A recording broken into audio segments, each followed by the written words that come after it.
पुरुषोत्तम मास महात्म्य अध्याय 9।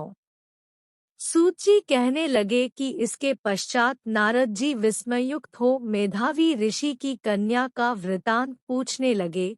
नारद जी ने पूछा, है मुने, फिर उस ऋषि कन्या ने वन में क्या किया? क्या किसी ऋषि ने उसके साथ विवाह किया? नारायण कहने लगे, इस कन्या ने दोह के साथ अपने पिता का स्मरण करते हुए वहां आश्रम में रहकर कुछ काल व्यतीत किया।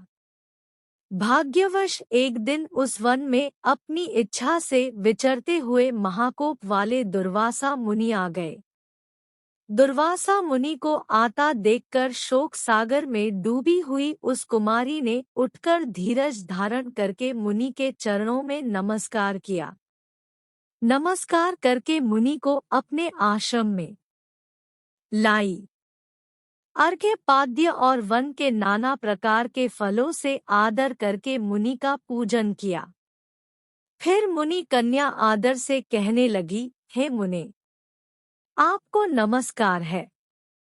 मुझ दुर्भागिनी के आश्रम में आपका कैसे आना हुआ? आपके आने से मेरे भाग्य का उदय हो गया अथवा मरे पिता के पुण्य प्रताप से मुझको समझाने के लिए आप आए हैं? आप जैसे महात्मा के तीर्थ रूपी पांवों के रजकण को स्पर्श कर मेरा जन्म सफल हो गया, जो आप जैसे महात्मा का मुझको दर्शन हुआ। इस प्रकार कहकर वह बाला उनके आगे चुपचाप बैठ गई।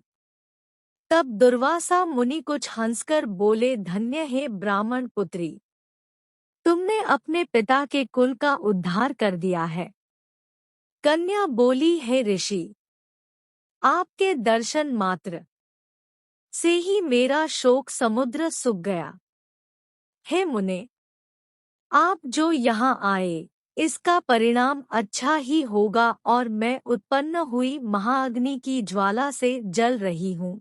इस अग्नि को शीघ्र बुझाओ। मेरे हर्ष को उपजने वाला और कोई नहीं दिखाई देता। मुझको धैर्य देने वाली न तो मेरी माता है, न पिता, न भाई। मैं दुखी पीड़ित किस प्रकार जीवन निर्वाह करूं? जिस दिशा को देखती हूँ वही शून्य दिखाई देता है। आता है तपोनिधि, मेरे दोह का उपाय शीघ्र करिए। ऐसा कहकर वह बाला उनके आगे बैठ गई। दुर्वासा मुनि उसके उपाय के वास्ते सोचने लगे। श्री नारायण कहने लगे, हैं नारद, इस प्रकार मुनि कन्या के वचनों को सुनकर मुनिराज विचार कर अत्यंत कृपा से इस बाला को देखकर कुछ हितकर वचन बोले। 9वां अध्याय समाप्त।